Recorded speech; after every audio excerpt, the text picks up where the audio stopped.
So this is question number 18. Pass necessary journal entries on resolution of a firm in the following cases.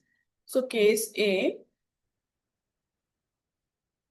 when Dharam, a partner, was appointed to look after the process of dissolution at a remuneration of rupees 12,000, dissolution expenses were to be borne by the firm and dissolution expenses rupees 11,000 were paid by Dharam.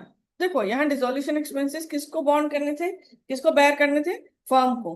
तो firm ने bear करने थे, तो realisation expense realisation account हमारा debit होगा।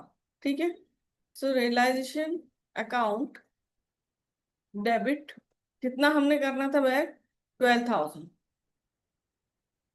और हम किसको दे रहे हैं, धर्म एक पार्टनर को, हमने उसे अपॉइंट किया हुआ है इस प्रोसेस के लिए, तो उसे हम दे रहे हैं। तो यदि हम पेमेंट कर रहे होते तो टू बैंक लिखते, लेकिन यदि हम किसी पार्टनर को दे रहे हैं तो हम उसके कैपिटल अकाउंट को क्रेडिट कर देंगे। सो धर्म्स कैपिटल अकाउंट 12,000, और उसके बाद डिसोल्यूशन एक्सपेंसेस धर्म ने किया 11,000, उसकी हम कोई एंट्री नहीं करेंगे क्योंकि वो उसने अपने एंड से किया। हमारा काम था उसको डिसोल्यूशन के 12,000 देना, वो हमने दे दिया, उसके अकाउंट में क्रेडिट कर दिया, अपना रियलाइजेशन अकाउंट को डेबिट किया। अब उसके बाद वो उसमें से 11,000 स्पेंड करता है या 10,000 करता है या 9,000 करता है, उसका हम कोई एंट्री नहीं करेंगे। So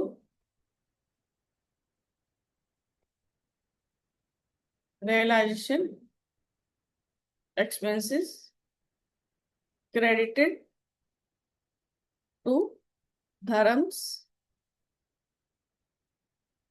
capital account.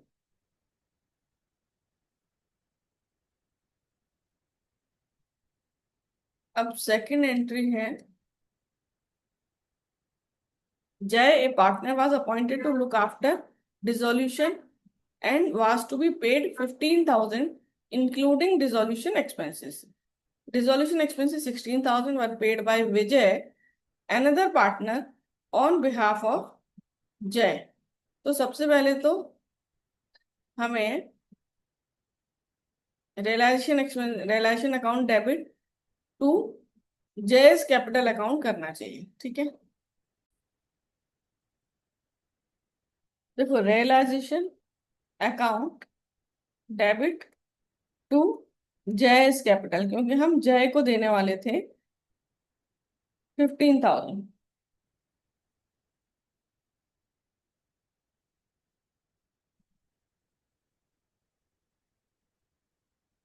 तो डिसोल्यूशन एक्सपेंसेस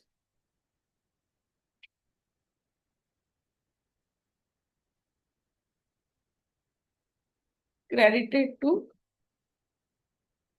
जय जयस कैपिटल अकाउंट। तो अब इसके बाद जय को करने थे खर्चे, लेकिन हुआ क्या है कि ने जय की बजाय विजय, जय की बजाय विजय विजय ने जय के बिहाफ पर 16,000 का एक्सपेंस किया है। तो हमें विजय का अकाउंट, विजय ने पे किया है तो अब हमें विजय को देना होगा। और देगा कौन, जय, क्योंकि उसने जय के बिहाफ में किया था। तो जय के अकाउंट को हम डेबिट कर लेंगे क्योंकि जय को देना होगा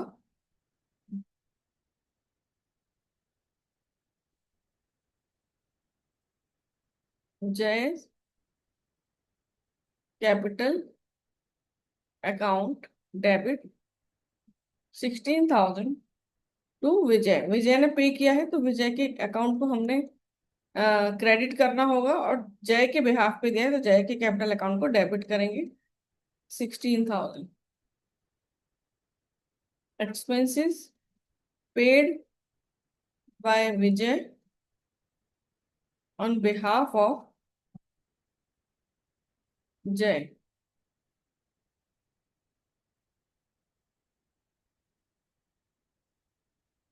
तो इसको हम, ये हमारा सेकंड पॉइंट हो गया। अब है थर्ड, सी। सी है, Deepa partner was to handle dissolution, and for this work she was to be paid 7,000 including dissolution expenses. Dissolution expenses 6,000 were paid from the firms bank account, तो पहले हमारा था जो हमें 7,000 उसको देने थे, तो हमें करना चाहिए था रियलाइजेशन अकाउंट डेबिट टू दीपास कैपिटल अकाउंट।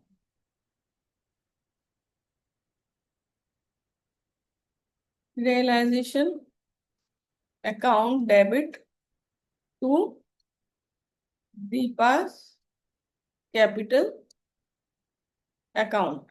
देखो कितना एक्सपेंस था हमारा, जो हमने दीपा को करना था 7,000। ठीक है, 7,000 हमारे एक्सपेंस थे जो हम दीपा को देने वाले थे, लेकिन उसमें से 6,000 तो हमने ही पे किया, तो हमारा बैंक डिक्रीज हो रहा है 6,000, और तो 1,000 हम दीपा के अकाउंट में क्रेडिट करते हैं। So expenses on dissolution paid by form.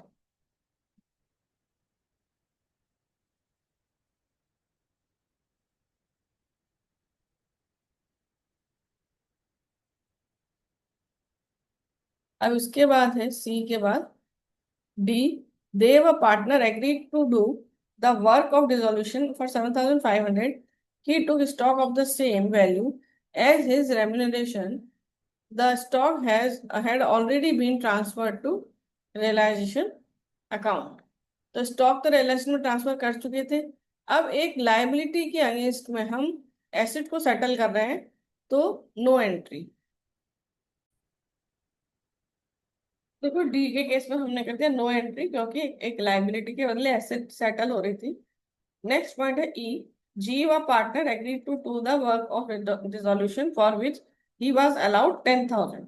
तो हमने जीव को देना है 10,000, और एक पार्टनर है वो, और हमारा एक्सपेंस है वो, हमारी लाइबिलिटी थी, रिस्पॉन्सिबिलिटी थी।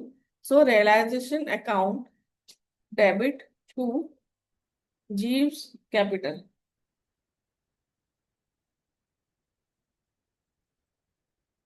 10,000। अब उसके बाद उसने 12,000 के जो एक्सपेंस है वो खुद किए हैं, उसकी हमें कोई एंट्री नहीं करनी है, क्योंकि वो उसकी रिस्पॉन्सिबिलिटी थी। He agreed to bear the dissolution expenses, उसकी रिस्पॉन्सिबिलिटी उसने पे किए, उसका हमें कोई एंट्री नहीं करना है। तो हमें एंट्री किसका करना है? The expenses were paid by Jeev by drawing cash from the firm. तो जो उसने कैश विड्रॉ किया है अपने कैपिटल अकाउंट से, उसका एंट्री होगा Jeev's capital account debit to bank account. So withdrawal of cash, ठीक है, 12,000। और यहाँ पर realisation expenses transferred to Jeev capital account. एक और इसमें देखो पॉइंट है, फर्स्ट पॉइंट जो है और लास्ट पॉइंट है, तो इनको हम कंपेयर कर सकते हैं। तो फर्स्ट पॉइंट में ये था, धर्म एक पार्टनर था जिसे डिसोल्यूशन की प्रोसेस के लिए अपॉइंट किया, उसका रेम्युनरेशन था 12,000, और dissolution expenses were to be borne by firm, लेकिन हम उसको 12,000 भी दे रहे हैं डिसोल्यूशन के प्रोसेस को कंप्लीट करने के लिए, और जो एक्सपेंसेस हैं वो भी फर्म को ही पे करने हैं। लेकिन इस केस में 11,000 धर्म ने पे किया, तो हमको क्या करना है? 12,000 भी उसको देने हैं, और 11,000 जो उसने पे कर दिया लेकिन रेस्पॉन्सिबिलिटी फर्म की थी, तो वो भी हमें करना है। तो इसलिए यहाँ पर ये 12,000 की जगह पर 23,000 हो जाएगा। 11,000 प्लस 12,000, 23,000, क्योंकि दोनों ही एक्सपेंस फर्म को करने थे, और इसमें से 11,000 धर्म ने पे किए हैं, तो वो भी हम दे देंगे, और जो हमें देने चाहिए थे 12,000 वो भी हम दे रहे हैं। ठीक है। और जो लास्ट केस है उसमें रिस्पॉन्सिबिलिटी पार्टनर की थी, तो इसलिए हमने जो एक्सपेंस हुए थे 12,000 वो पार्टनर की रिस्पॉन्सिबिलिटी थी, पार्टनर ने ही किया, इसलिए हमने उसका कोई एंट्री नहीं किया। लेकिन हाँ, जो ये है, जो 10,000 है जो फर्म की रेस्पॉन्सिबिलिटी थी, उसका हमने एंट्री किया है। So question is done.